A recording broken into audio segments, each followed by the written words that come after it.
The value of nothing. Out of nothing comes something. That was an essay that I wrote when I was 11 years old, and I got a B+. But I'm going to talk about nothing out of something and how we create. And I'm going to try and do that within the 18-minute time span that we were told to stay within and to follow the 10 Commandments. That is actually something that creates a near-death experience, but near-death is good for creativity. Okay. So I also want to explain, because Dave Eggers said he was going to heckle me if I said anything that was a lie or not true to universal creativity. And I've done it this way for half the audience who is scientific. When I say we, I don't mean you necessarily. I mean me and my right brain, my left brain, and the one that's in between that is the censor and tells me what I'm saying is wrong.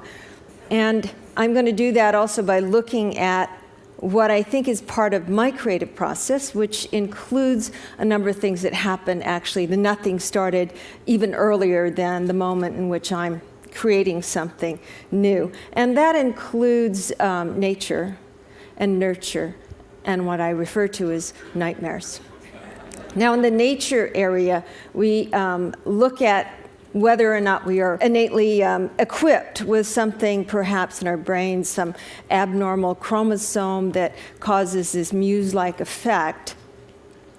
And some people would say that we're born with it in some other means, and others, like my mother, would say that I get my material from past lives.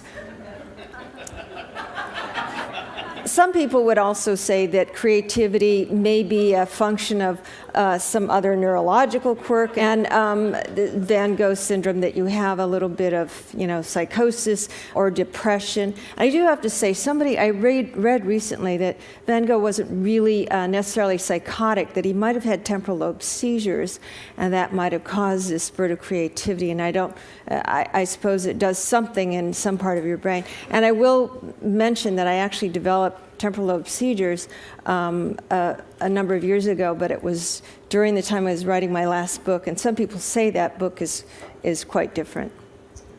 I think that part of it also begins with a sense of identity crisis. Who am I? Why am I this particular person? Why am I not black like everybody else? And sometimes you're equipped with skills, but they may not be the kind of skills that enable creativity. I used to draw. I thought I would be an artist, and I had a miniature poodle. And it wasn't bad, but it wasn't really creative, because all I could really do was represent in a very one-on-one way. And I have a sense that I probably copied this from a book. And then I also wasn't really shining in a certain area that I wanted to be. And, you look at those scores, and it wasn't bad, but it was not certainly predictive that I would one day make my living out of the artful arrangement of words. Also, one of the principles of creativity is to have a little childhood trauma.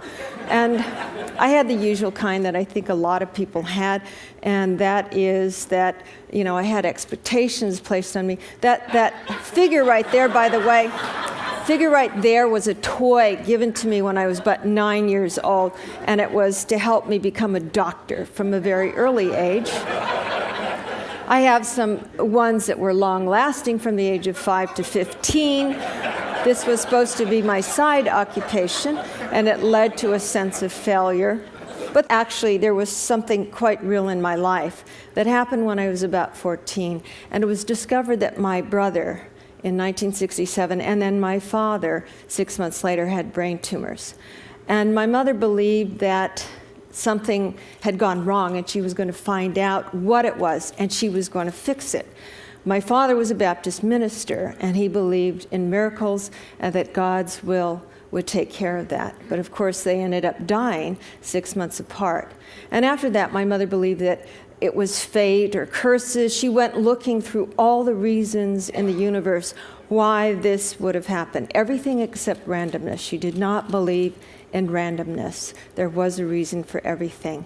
And one of the reasons she thought was that her mother, who had died when she was very young, was angry at her.